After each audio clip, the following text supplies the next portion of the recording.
Welcome to another edition of the Mile High Real Estate Spotlight Podcast. And today is one of those amazing days. Today is one of those days that you're going to want to listen to this podcast over and over and over again.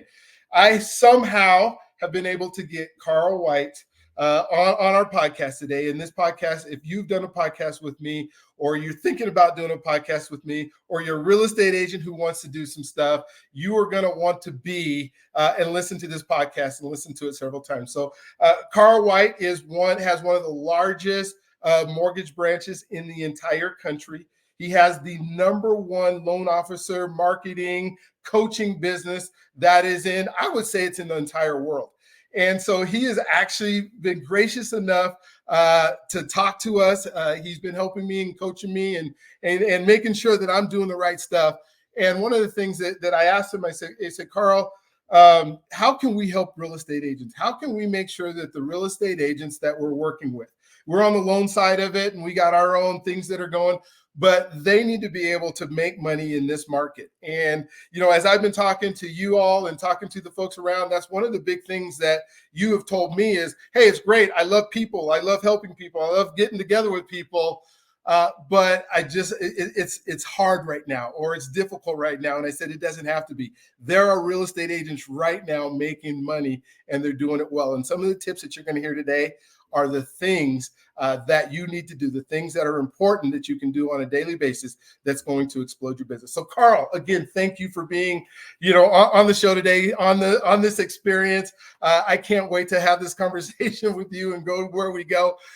So please just kind of introduce, you and what you do and like, I guess just a history of where you're at and how you got to be where you're at first.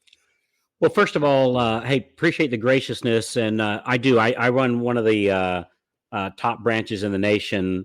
I think I'm second to you, actually, Brian. So, and I know we could turn this into a love fest. I've learned so much from you, and I appreciate your graciousness. And you're such a humble, wonderful man. I would say the biggest secret to my success, and I'm saying this with all seriousness, is hanging out with super smart, awesome people like you and, the masterminding. And so being a part of what you're doing here and sharing with real estate agents, being all in on their production and helping them out, it's an honor to be a part of it. So I've been in the mortgage real estate business now, I don't know, about 25 years, something like that. And, my bottom line is really, I'm just and it's become a little tagline, but it's true. I'm a student of success. Mm-hmm. And, it's like, I love hearing your story, Brian. So I think, one of the biggest things that we can do in today's market, we have to be very careful right now. Because like if we open up the newspaper or we watch the news on TV, we might hear words like nobody's buying, there's no inventory, nobody's listing their homes because they got a 2% rate, and rates are a bit higher than that now. And so nobody wants to move. And I think first thing we have to understand is that words like everybody and nobody are very, very, very big words that are almost always not true. And I've become a firm believer, and I've witnessed it firsthand. And Brian, frankly, watching your success when many mortgage companies and real estate companies, but many mortgage companies are going belly up, and you guys are thriving over there. It has taught me that the market doesn't dictate our failures or our successes. Our activity, our actions do. And it seems like whoever we hang out with dictates our actions. So I'm very careful about who I hang out with. I look for the winners, again, like yourself. I look for winners. I hang out with those winners. When I hang out with those winners, they encourage me to do the right activity because I see them doing the activity and I see them have success. And when I do that, then I have my own success, and we create our own success. We don't wait for the market to do that for us, because you know what? In the worst of times, there's always those that are having a great year, again, like yourself. And then in the best of years, there's always those people that find a way to lose, right? And so, I'm very cautious about, people ask me, gee, Carl, where do you think the market is going? I can't answer that. I spend zero time thinking about it. but I can tell you where Carl's going. Right. I can tell you where Brian's going. I can tell you where Brian's real estate agents are going. That I can tell you with great assurity. What is the rest of the market doing? Frankly, it's none of my business. I don't care. Not that I don't care, but whether it's up or down, if it's up, it's not going to guarantee my success. And if it's down, it certainly isn't going to hold me down. Does that make sense? Oh, it totally does. And, I hear this term all the time. If success leaves clues, what are those clues that you're getting? And what I found is, just like you said, it's the associations, it's the people that you're around, it's the people that you're working with, it's the people who want to win, because there are people winning in all areas of life right now. There truly are.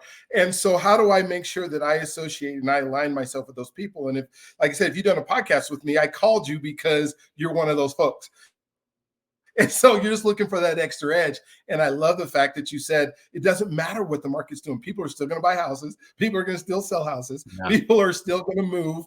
People are still going to get job promotions, because that's where our world's at. Unless there's some kind of major war or something in here where we can't do that. And we can't assume that that's going to happen. I mean, if it happens, it happens, and we'll deal with it.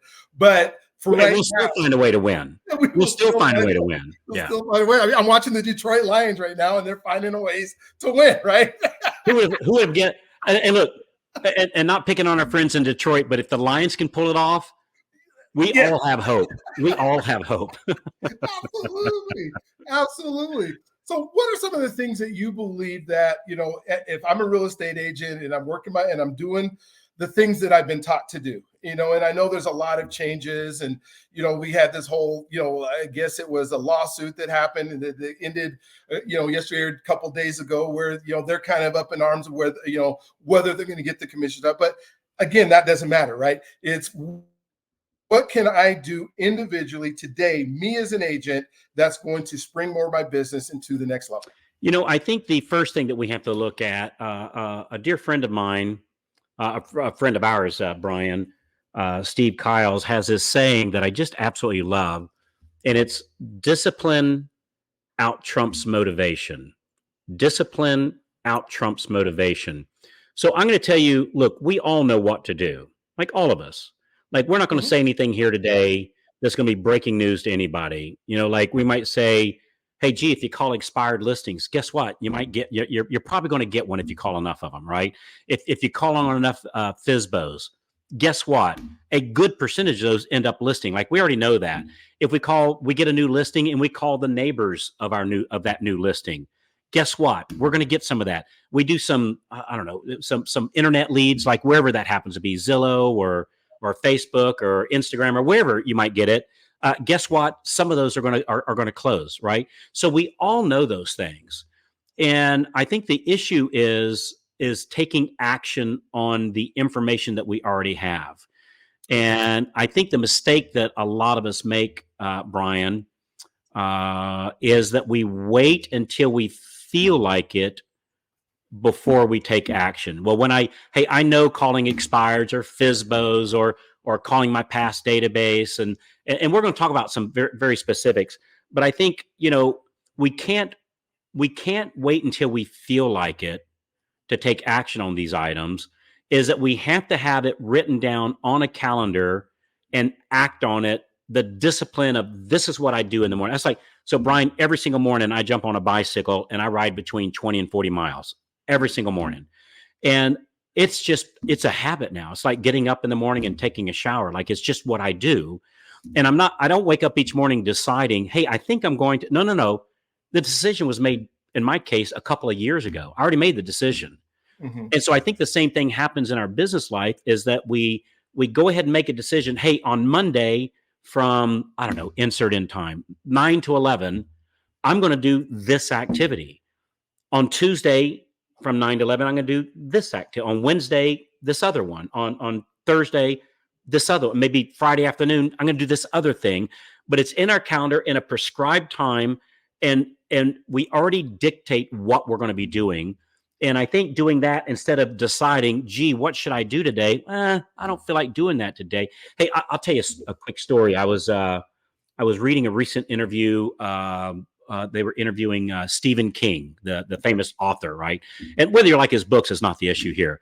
I think we can all agree the guy writes a lot of stories. Like, and these are not, I mean, he does short stories too, but these are like Huge book. dictionary fiction novels, right? I mean, these are 1,000-page books, and he pumps one out. It seems like a couple a year. I mean, it's just uncanny, unbelievable how he puts out all this content. And on this interview, they were saying, Stephen, how do you, how do you write so much content? Like, how do you pull it off? And he said, well, I found the secret is to only write when I feel like it. And I feel like it every Monday through Thursday from 10 to 2. And so every Monday through Thursday, that's his work. And I think it was 10 to 2. But every Monday through Thursday at 10 a.m., feel like it or not, he sits in front of his Underwood typewriter. According to this article, he still types on a typewriter, believe it or not. But he grabs his Underwood, his typewriter or word processor, whatever, at 10 o'clock on Monday morning. And he sits down, whether he feels like it or not, it's raining or not, he's got the sniffles or not. No matter where he's at in the world, he stops from 10 to 2 because he understands that the discipline of setting out that time out trumps waiting till I get motivated to do it. And I think that I really like that. I thought that was a great secret sauce moment for me. So for me, it would be like, hey, look, how did you bring in your last 10 deals? Whether they were listings or buyers, how'd you bring your last 10 in? And for some of you, it's one thing. For some of you, it's another. Like, there's no wrong way. How'd you bring your last 10 in? And I would look, all right, on those, what did they have in common? Like, if I brought in 8 by doing, I don't know, I'm just going to grab something here. This is not a recommendation, but just say open houses. Okay. Hey, I got 8, my last 8 listings were nosy neighbors coming in to the open house, or they were the neighbors of my new listings. I sent a postcard and then I call them, or a door, like whatever you did. Like, what did most of those last 10 deals have in common? Figure out what that activity was, and simply do more of that and less of everything else. And I would look at whatever that activity was. Let's just say, I don't know, and I'm just FSBOs, calling on FSBOs, just say. Well, then what I would do is I would block out 2 hours a day, and I like the Monday through Thursday thing, right? Yep. And I get it. We work, real estate agents. The weekends is definitely not always, but oftentimes, most of the time, those are work days. So maybe we take like Monday and Tuesday kind of off, or Tuesday and Wednesday, or Wednesday and Thursday, or something like that. But 2 hours per work day, whatever that is for you, is do that activity that brought in most of your last 10 deals, like whatever that is. And don't wait until you feel like it. Don't wait until you have time. You block that time in. And for me, that's been a big deal. The second thing I would do is, like in the mortgage world, Brian, you're a top producer. You're well known in our community. And so for me, if I was like just getting started in the mortgages, man, I'd find out who Brian is. The dude's knocking out of the park. He's serving a lot of families. He's doing something very successfully. Find out what he's doing and be his new best friend, right? Get a mentor. And so, and I know that's part of your podcast series here, Brian, is being a podcast mentor and then getting to know people, interviewing some of the top agents here in the area. Man, it's hard to go wrong by finding somebody that's successful. Like if I was wanting to open up an electric car company, guess who would be my new best friend? Elon Musk. Elon Musk. I'd find a connection. And Brian, you know everybody. I'd say, hey, Brian, my man. Yes. I need you to hook me up, man. Yeah. And I would do whatever it took to be Elon's new best friend. And really, it's just that simple. And one thing I have found, Brian, is that these successful people, like many of our listeners that are listening to this today, like yourself, like myself, those people that are doing well, we're proud of our accomplishments. Right. And when somebody says, hey, man, I think you're doing a really great job. Can you show me a little bit? Like, we're kind of happy to do that. Now, I find the low producers, they're kind of like, well, I can't show you because then if I show you, then somehow I have less, not more, which is totally not true. But you'll find that these high performers like yourself, I mean, hell, you're doing it here on a podcast. And so high performers will share with you. So find out who's the high performers in your area on this podcast network that you're listening to, plus in your local area. Who's the top producers? Befriend them. Tell them you're a student of success and you'd love to hear their story. Absolutely. You think of like what you just said, the high producers don't have a scarcity mentality. They have an abundance mentality, and they're willing to share if you reach out. They're really waiting for somebody to reach out to them and say, please, as long as you're willing to do the work. They don't want you just to call and say, talk to me, right? They don't have time to just have a conversation with you. But if you show them you're willing to do the work, some of the mentors that I've had in my life have been unbelievable, and they've always been top performers, people that are at the top of their game and people who are busy.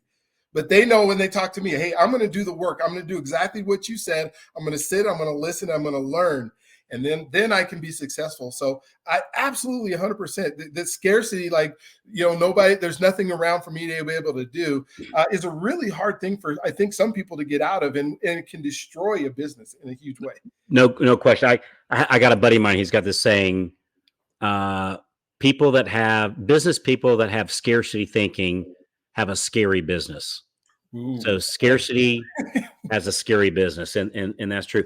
And I think another big deal, and we talk about this sometimes when you and I are sharing ideas back and forth, Brian, is grab one thing at a time and get that finished before you start on the next one. Like, let's say you're deciding, hey, you know what? I'm going to call my past database, which I think we can all agree that if we look, when I go around the country doing little talks to on from somebody's kind enough to invite me to come talk to their group, and let's say, I don't know, there's a couple hundred people in there, 200-300 people, something like that, and I'll always ask a question: how many of you, without a shadow of a doubt, that if you called your past database, or that ever elusive sphere of influence, right, that if we called our past database from A to Z, how many of you know that you'd get another listing, you'd get another buyer?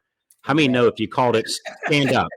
Everybody stands up. Everybody stands up. Yes. 100% of the room. But then I asked part two of the question. All right, so everybody here, stay standing. Everybody here agrees that, yes, I would close a deal. We all know that. Mm-hmm. How many of you have actually called your past database from A to Z in the last 6 months? And usually all but about 3 people will sit down. 3-4 people. And we already know those 3 or 4 people are going to be the top producers. Mm-hmm. And so I think part of what happens is, number one, we don't have it in our calendar to do that activity. So we don't have the discipline, right? We're waiting for the motivation, right? And let me know how that works for you, right? It's not. It's not going to jump on you, right? Or B, well, I started doing that. I'm getting around to. I'm putting together my list, and I'm also getting a list of expireds, and I'm getting a list of FSBOs, and I'm getting that service that notifies the neighbors of my new listings, and I'm getting together a list of the hospital that's doing an employee something that maybe I can be the realtor of choice for that. And they're working on these like 8 different things, and they end up with what we call a bunch of half-built bridges, where I've almost got that done, but oh wait, this YouTube is a big thing. I think I'll do some videos, and they start working on that. They don't get it quite done, and they go, hey, wait, I know Brian's got this great. I hope I'm not spilling the beans here, and you can edit it out if I am. Brian's going to be doing this. Going to be teaching us how to do podcasts, which is an awesome thing. And they go, well, I'll get started with that. And they get all these things half done, but nothing's completed yet. And it's not until we complete a bridge that we can get money from one side of it and bring it over to where we are. And so one thing that we have to do is grab one, whichever one that is. And Brian, frankly, if I was in the area, I'd meet with you and I'd say, hey, Brian, here's the 5 or 6 or 3 or 2 or 7 different things I'm thinking about. Brian, which one do you recommend that I start first? Right? Find somebody successful. Yeah. And because I find bouncing it off of somebody else is a good idea. If I just ask myself, my emotions into it, and frankly, I might be looking more of a shiny whistle rather than a real something, And so I want somebody that's going to kind of, and I hope it's okay to say this, kind of have a BS meter, that kind of, that somebody that I know I trust. I know they respect me and they'll be honest with me and not just be a yes person.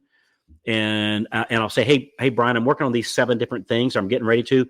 Which would you do first? Gotcha. And then I would grab that thing, and I would not even look at number 2 until I had number 1 in process. I'm doing it. I've got a couple referrals from it. I've got that plate spinning. And then I say, hey, Brian, what's the second one? What's the second thing that I should work on here? And so not have a whole bunch of half-built bridges. So number one, rely on discipline, not motivation. Number two, find out what brought in my last 10 loans. And whatever that is, do more of that and do it prospect 2 hours a day. Number three, who's my top producers in my area? Be their new best friend. And I guess number four, heck, call our past database, right? We all know it works. Absolutely. It only works every time. So every single time. What is amazing is, and I think about this, and I've been, I think what freezes people a lot, Carla, is that they start to do this thing called overthinking. They have these set list of 7 things, and like you said, do one of them. I've been working on a book, and I try to do it like when I can't sleep. It's 3:00 in the morning because I don't want to take away my time from working. And it comes from the premise of, somebody even yesterday told me I've tried everything and it isn't working. And they use that word, like you said, this everything, always, never, right? I've tried everything. And I said, every possibility I've tried, and it's just not. And I said, well, you really haven't tried every possibility. Because if you try, because you don't go to your wife and say, I want you to love me more, and say that possibility doesn't work, right? You're only trying the things that people believe that are negative. And then they run this reel in their mind of all the things that don't work. And it's only the negative things that have popped up in their life. It's not all the positive things that they've tried. It's all the negative things. So if they tried calling their past database, right, they wouldn't overthink it because it works. They're trying this. I tried to use the AI bot and it sent a really terrible email because I didn't check it, right? That's the scenario that continues to run over and over in their mind. And then they freeze because they say, well, I can't do that. Or they come up now with excuses. And somebody told me once, excuses, no matter how valid, weaken character. Excuses, no matter how valid, weaken character. And I realized that that's what freezes. And I love your idea because you're just saying, hey, try the one thing that you know is going to work and do that and do a lot of that. Then you're not running these endless scenarios of possibilities over and over in your mind, overthinking stuff. And that's just, how I saw what you were saying just popped out. And something else I think is important, Brian. I know you've heard this story, but boy, it's such a great story. I think the other thing is, and Steve Jobs said it so well. You got to be willing to crash and burn, right? You have to be willing. I've learned my best stuff on my. And I know it's kind of a cliche, but I hate using the word failures. It's just tests that didn't work out, right? Tests that didn't work out.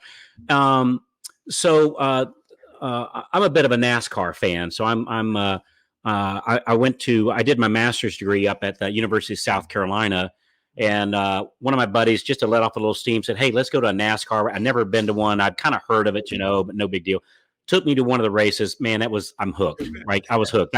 That's been 30 some years ago, and I've been hooked ever since. So anyway, in NASCAR, there's this famous engine builder. His name is Jack Roush, and Jack Roush is the best engine builder, right? He's the winning team. All the winning teams uses his engines, right?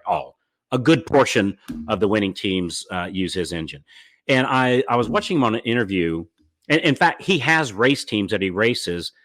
People buy his engines to race against him on race day. Crazy. That's like borrowing somebody's quarterback to play against them on game day, right? It's just crazy.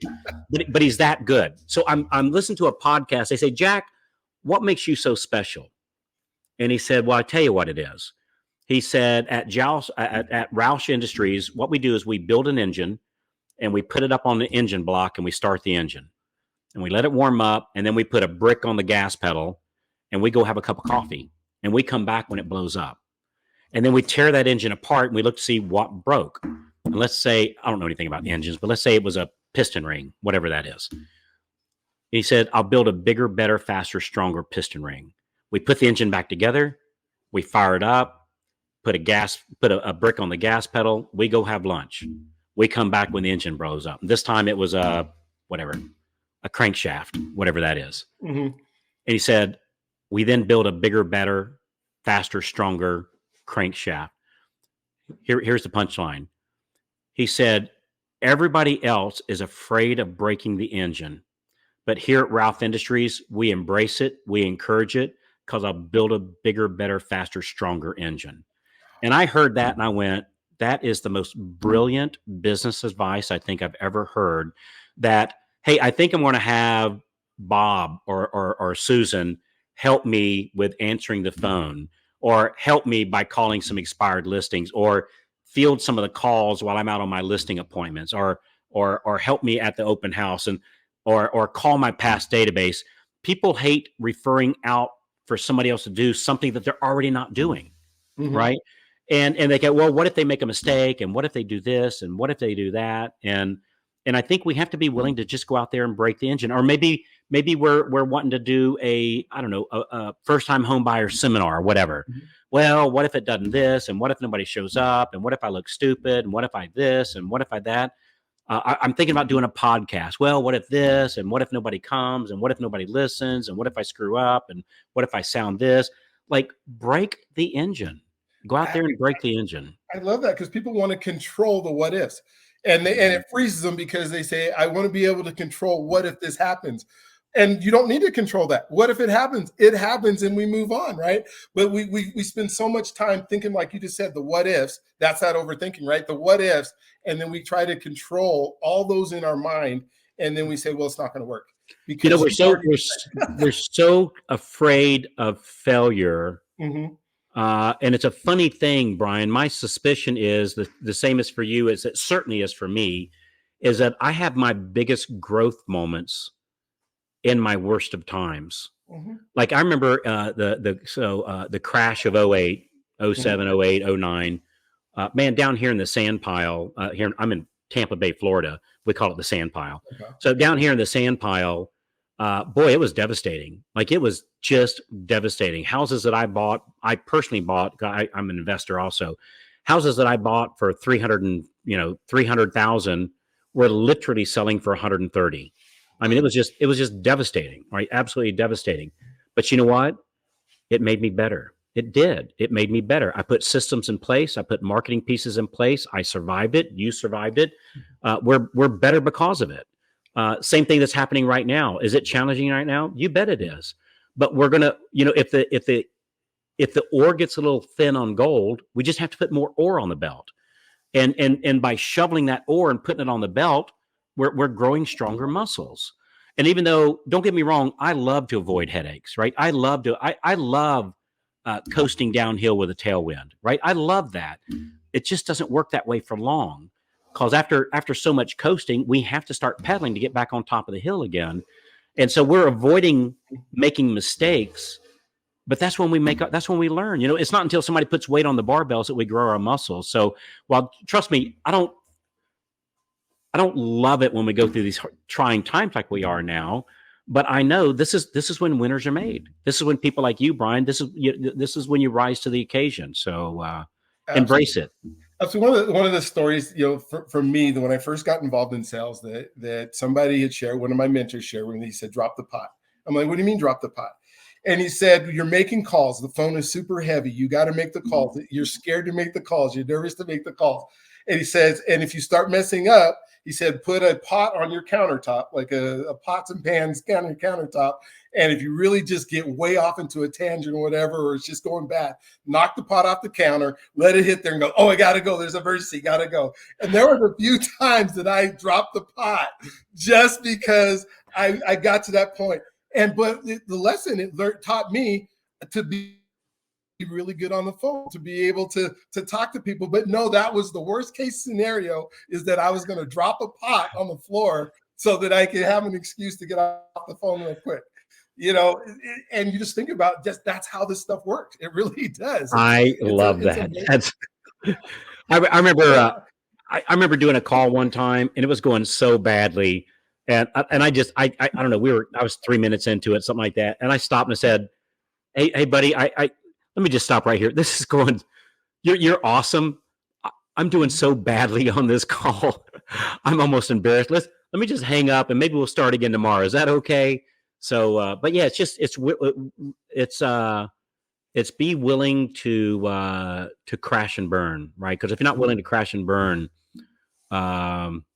you're not going to get very far. Hey, and I'll tell you, I know we're not too far from the top of the hour here, Brian. One thing I wanted to mention, I know you were telling me, and I've been watching you do it.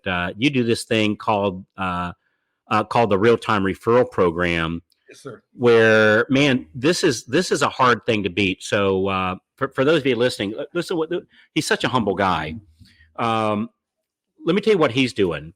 When you send a lead over to Brian, now, of course, you're going to be, you as our listener here, as our realtor agents, of course, you're going to follow up on them.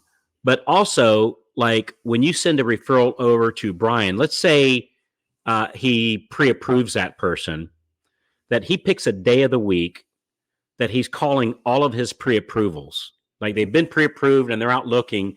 But how many times have we pre-approved somebody and then we don't connect up with them and they go out looking for houses and we're not, and the loan officer's not calling, and maybe you as a real estate agent, you've gotten busy at the next open house, you got some more leads, you don't call them, and come to find out they end up listing a house or buying a house or doing both, and neither you or the loan officer got it because you didn't follow up. What Brian does is he picks one day of the week where he's calling his pre-approved and lookings. But get this, the purpose of that call is twofold. Number one is keep them in the loop, make sure that they're stay excited about buying the house. He gives them encouragement.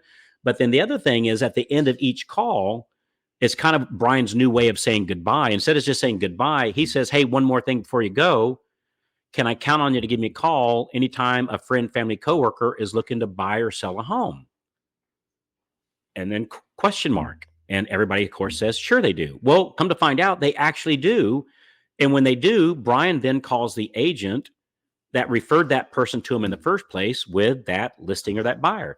I know, Brian, I know you do the same thing when you have a deal in process, that you're calling the borrower and the co-borrower on every once a week, giving them, of course, the listing agent and the buying agent, but also the borrower and the co-borrower every week, giving them a status update. Hey, here's where we are. We're still on track for an on-time flawless closing. Before I let you go, can I count on you to give me a call anytime one of your friends, family, coworkers are looking to buy or sell a home? Well, come to find out, some of them do. You refer those back to your agents, right? Same thing on your past database. We talk about the past database. Brian, you're one of those few people, just being transparent, that actually does it. And when you call them, you're catching up. Just want to say thank you. If you ever have any questions, give me a call. Oh, one more thing before I go. Can I count on you? Anytime a friends, family, coworkers looking to buy or sell a home, come to find out, some of them do.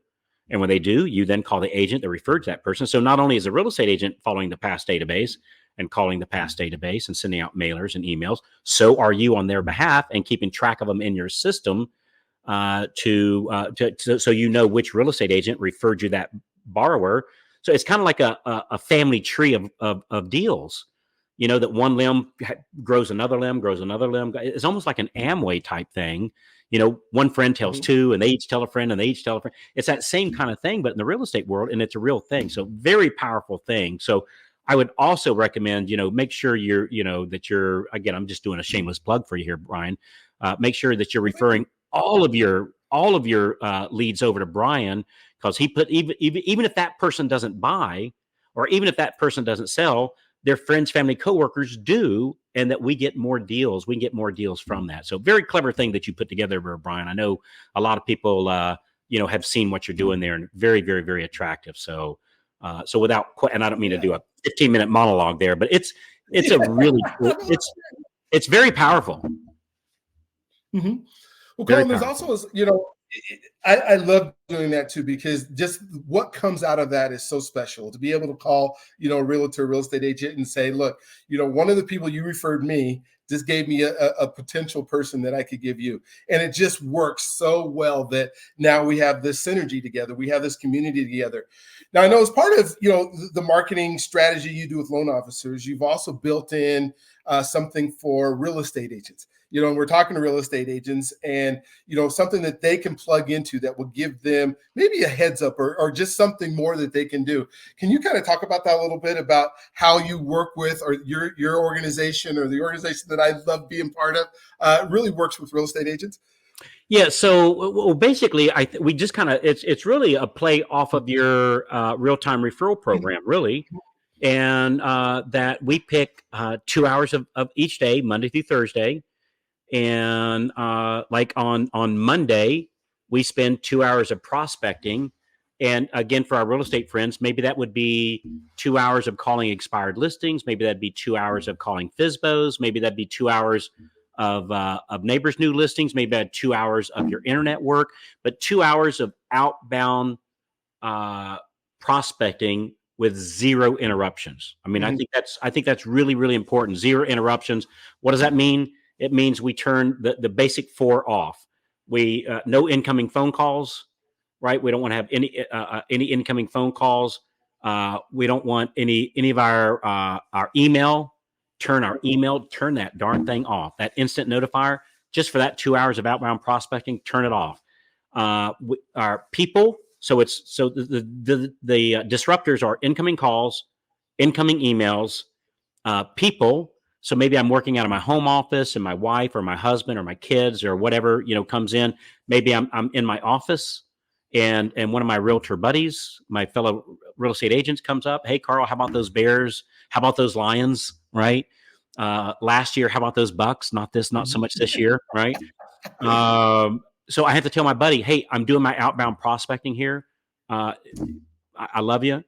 I can't wait to talk to you after I finish my 2 hours of prospecting. Of course, the fourth one is my sick brain telling me, well, let me take a break and let me go check my email real quick. No. 2 hours of unbroken outbound prospecting. So on Mondays, we target prospects like the list I just gave. And then on Tuesdays, we do, frankly, the same thing that you're doing, Brian. And we're calling on the deals that we actively have going. We have a buyer, we have a co-buyer, or we have a seller, and we have a co-seller. We have a title company, right? We have an insurance agent in there, right? We have a loan officer in there, and that we call them and give them an update on Tuesdays. And then we do oh, by the way, can I count on you? Anytime you have a friend, family, coworkers looking to buy or sell, can I count on you? Give me a call. And it's just simply those. Look, these are calls that we're making anyway. Like updating our sellers and updating our buyers. Hell, these people are mad if we don't call them. Right? It's not like, well, I don't want to bug them. No, they want to know how's it going. Yeah, absolutely. So you just simply say a new way to say goodbye. Same thing on Wednesdays. Wednesday is our past database day. Boy, there are a few things that you'll do that'll be more powerful in your past database. I mean, these, and it goes totally okay. You go, hey, Carl, Brian, I hear you. I know, but I haven't called them in 5 years. I'd be embarrassed. Look, they don't know that you're supposed to call them all the time, right? They don't know that. So just call them. They'll be glad to hear from you. Well, what am I going to say?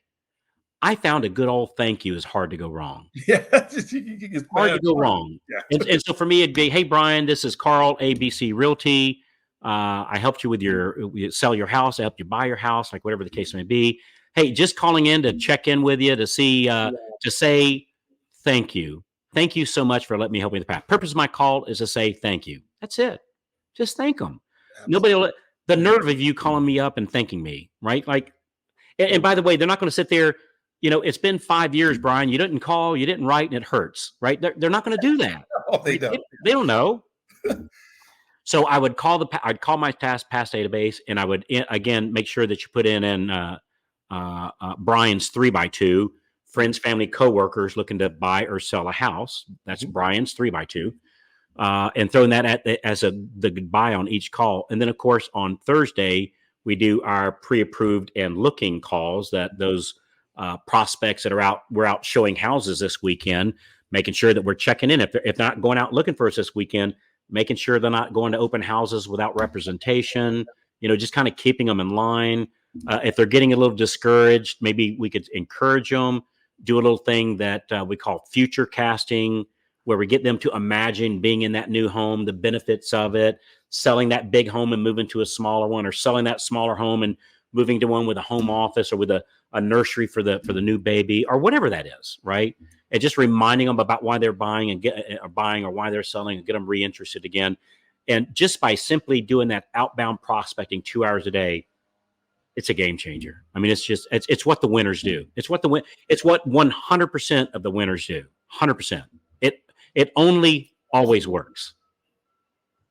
Almost always works. Always works. I love that. And so thank you for sharing that, because and if you're interested to even get more information on that or how it works or having me help you do it, just please give me a call because I will make sure you get hooked up with all the materials that will make you successful and make it always work, which is something. Well, while I'm sitting here, I know most of the people are listening to this as a podcast, but if there's a visual component, Brian actually has this little cheat sheet of what you do.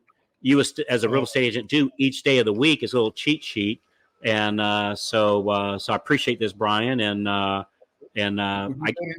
guess they just reach out to you and get it like you gave it to me. Yep, absolutely, perfect.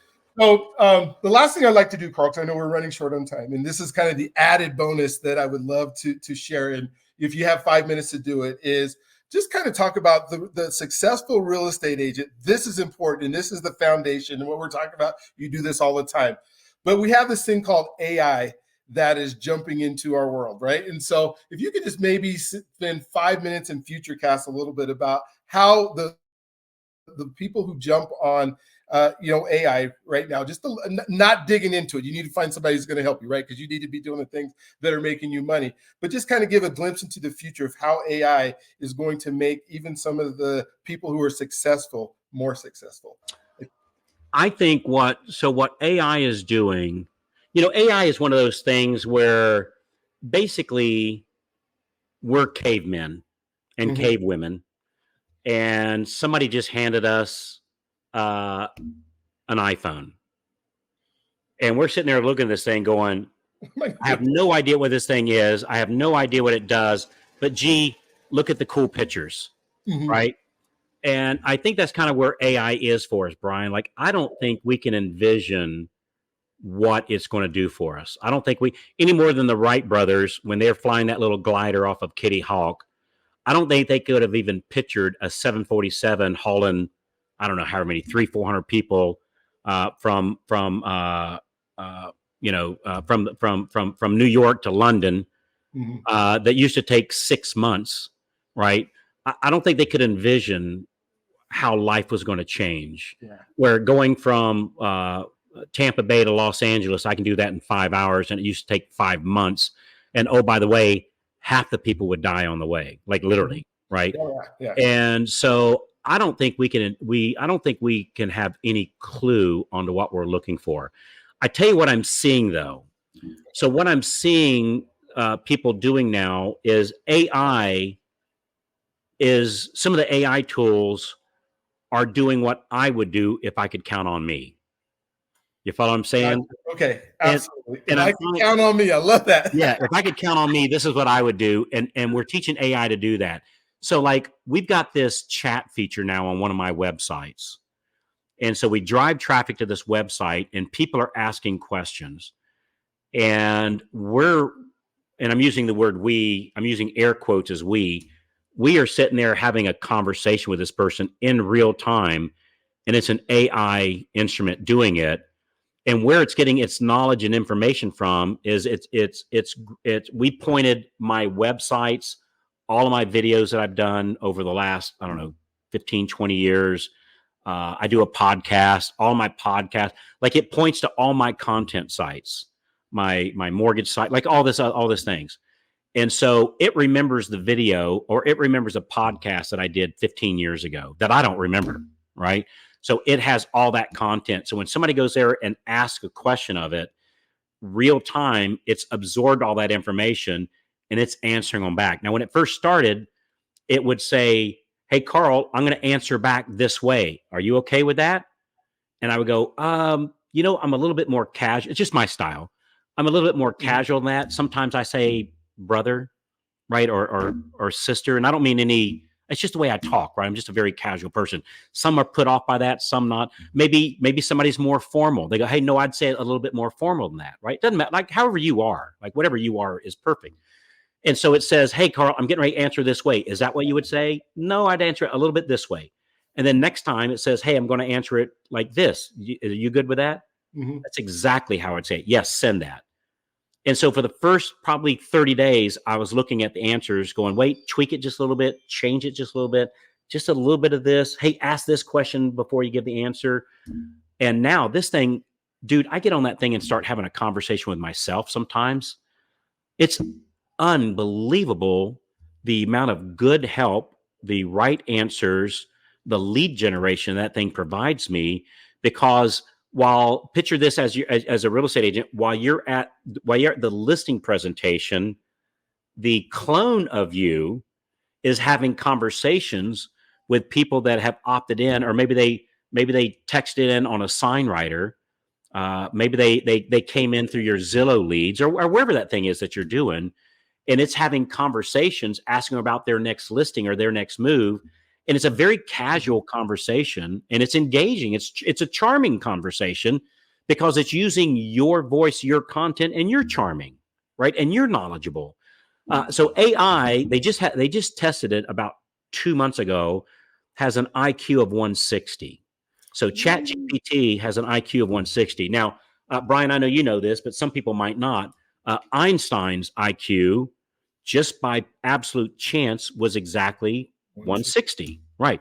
And so AI now has Einstein's IQ. Keep in mind, Einstein was IQ of 160 at physics, Yes. at time, at physical sciences.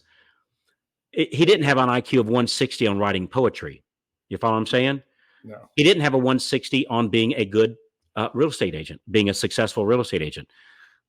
This Chat GPT thing, it has an IQ of 160, like in everything, about penguins, everything, anything and everything.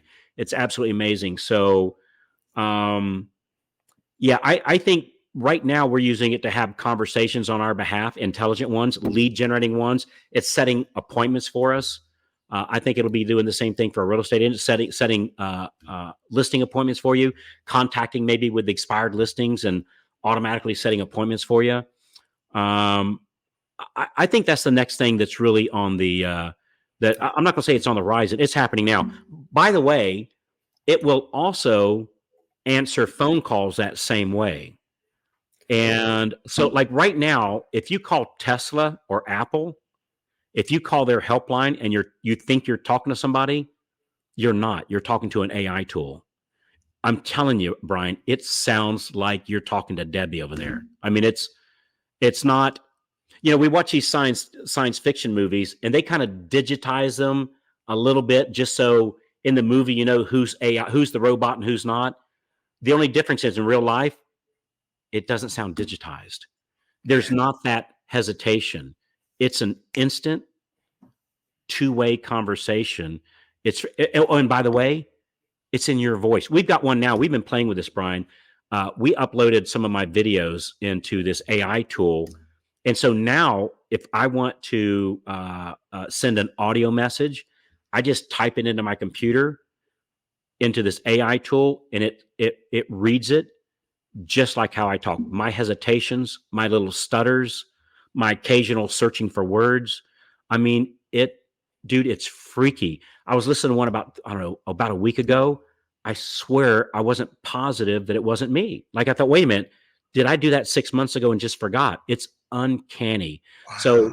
So it's really some exciting stuff. But I'm a still firm believer, Brian, that the basics, these theme days, I don't think that's going to change. I think what's going to happen is that AI is going to free us up from the mundane over and over things to free us up so we can do more of what we do more often with less distractions. So basically kind of having clones of Brian, not that there could ever be another Brian, but the clones of Brian. And that's what I see. So anyway, that was a very long answer to your short question, but kind of like that Multiplicity movie where Michael Keaton is. Yes, got his except the only thing is each clone gets smarter. Oh my gosh! Oh wait, which is so cool that. And what I think I'm excited about it because I think it's going to be able to make me more money. Because if I can not spend the time I'm doing from 9 o'clock to 11 o'clock, all these different things that I have to do that aren't relationships, aren't working with people, aren't making the phone calls. I can do that if the AI or whatever can set the appointment. I'm terrible opening up the computer and finding my calendar and finding the right date and then typing their name in there. And what's cool about this thing? What's cool about this thing is it operates under discipline, not motivation. So it doesn't have the human frailty of, well, I don't want to meet here because, That's when I watch reruns of Oprah or whatever that thing is, right? Yeah, I'm a big Oprah fan. So yeah, it takes away the human emotion of wanting to put something off. And you show up, dude, you got a listing appointment on your calendar. You're not going to call them up and cancel, right? You're going to go. And so yeah, it kind of, it's almost like having, in a very cool way, I was going to say a drill sergeant, but it's not a drill sergeant, but like this really cool assistant that's doing a lot of the heavy lifting for you and setting up your calendar for you, and just kind of like you know how it is, man. Like sometimes I watch these celebrity VIPs, and they have, I don't know what you call them, like a guide that will guide them. Oh, here's the stage, and here's the curtain, and stand back here, and here's your water. You got this. The crowd's going to love you. Okay, it's your turn. Go on stage now. That's kind of what AIC is. AI is being. It's almost like having, like, we're a boxer and they're our ring person, our ring lady, our ring man. That's our corner man. That's what I mean. Like our corner man or our corner lady that's encouraging us and giving us a glass of water and setting us up for success. That's what I see it as. It's just like a freaking incredible assistant. Oh, that's good. I was watching Star Trek Next Generation late last night, and I'm like, Data is AI, even though Data's a human, but you think of him playing that because he gets smarter. He gives you the answer. That's right. You really need later on because he's, what is it, an android or whatever it is. Great example. Oh my gosh. Great example. So Carl, I want to thank you. I know we're on time, and you have just been simply amazing. And then hopefully we can do this again. Hey, for the AI stuff, stick with us. Stick with me. Stick with Carl. I'm telling you, if you're going to make some money here in the future, we're going to be on top of all the AI stuff. And so I believe you absolutely helped the folks that are here. And just how much I appreciate you and what you do for me on a monthly basis, all the time. And just to be able to have you on here, it's not every day that you get somebody who is at the top of their game, who's one of the best that they do what they do, that is willing to come and talk. And so I guess the beauty of podcasts, right, is it goes on and on and on. It's going to be here. It's going to be something you can listen to over and over again. You didn't just see this at a seminar where you walked into something and now you try to remember everything that went in. And dude, the other great episodes that's in here, it's just incredible. A great lineup. Great lineup you got in here, Brian. A lot of high quality people. Thank you so much. So I appreciate you guys. Thank you for being here for another episode of the Mile High Real Estate Spotlight podcast. I can't wait for the next. Wait. Okay. Does that mean I'm an official member of the Mile High Club now that I've been here? Well, yes, yes. I'll just say yes. That's all I'll say. It's an honor. It's an honor. I love it. Bucket list number 34. Check. Okay. Yes. Yes. And so remember, you can do this. You deserve it. And let us help you. We're out here to help you do whatever you need to do. You guys have a wonderful rest of your day, and we'll talk to you on the next one.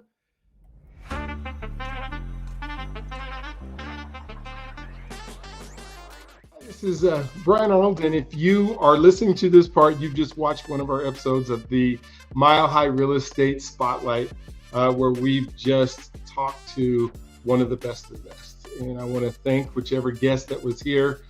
They are phenomenal. They are amazing. They are the top of the top, the best of the best that are in our industry that are here with us today. And so I encourage you to please call them, pick their brains. They work for you. They enjoy working for you. They are incredibly good at it. And so I want to make sure that you give them a call. So whoever you listen to, whichever one you saw that you were there, please do that. The other thing is everyone deserves a home. Everyone deserves a home.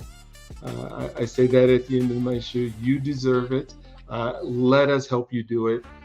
My goal is to make sure that we see homeownership. It just sickens me to see apartment complexes continue to go up, because I know those are people who haven't been able to make the call or figure out a plan. So let us help put that plan together for you. I have some websites that allow you to do that, and I'll put those in the bottom, but please do. I am a lender. I do work in the lending space. If you do not already have somebody who's pre-qualified you, I would love to be able to have that opportunity to earn your business and qualify you. My number is 720-682-2223. That's 720-682-2223. Give me a call anytime, and I would love to be able to help you with that. We also do living trust. And so when we think about an estate, to try to avoid probate and make sure that doesn't happen. So whether it's you, if you own a home, and you should have a living trust. And I will say that everyone, not just deserves it, everyone needs a living trust if they own a home. And then finally, just wanted to thank you for watching these episodes. And so please tune into more. Would love for you to see and be able to shop around. So thank you for doing that. Again, I want to make sure that you know that you can do this. You deserve this. And let us help you make it happen. You guys have an awesome, wonderful, awestruck, incredible day today.